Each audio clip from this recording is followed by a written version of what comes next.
चंद्रपुरातील काँग्रेसमधील वाद आता दिल्ली दरबारी सूत्रांची माहिती। काँग्रेस प्रदेश प्रभारी रमेश चन्नीथला यांची वडेट्टीवार आणि धानोरकर यांच्याशी अर्धा तास बैठक झाली।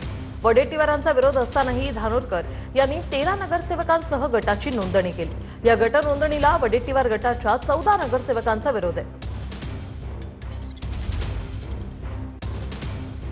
आमचे दोन्ही नेते आहेत आणि मुळात काँग्रेसवर निवडून आलेले आहेत, त्यामुळे आपसूक जो आहे पक्ष आमचा एकत्र असल्यामुळे, दोन्ही आमचे नेते असल्यामुळे समन्वय हा निश्चित स्वरूपामध्ये घडून येईल।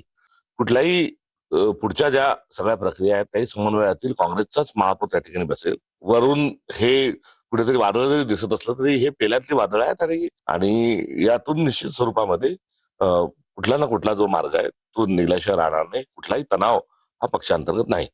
27 आहेत, काही अपक्षांनी आमच्यासोबत येण्याची तयारी दर्शवलेली आहे आणि त्याच्याशिवाय उभाटाचे जे नगरसेवक आहेत ते मित्रपक्ष या नात्यानं त्यांनी आमच्यासोबत यावं, कारण आम्हाला काही नगरसेवकांची जशी चंद्रपूरला आवश्यकता आहे तशाच पद्धतीने परभणीला जर उभाटाला महापौर करायचं असेल तर त्या ठिकाणी त्यांनाही काँग्रेसची मदत आवश्यक आहे। त्यामुळे वंचितचेही 2 नगरसेवक हे चंद्रपूरला आहे, ते देखील मित्रपक्ष या नात्यानं सोबत कसे घेता येईल या सर्व पातळीवर प्रयत्न सुरू आहेत।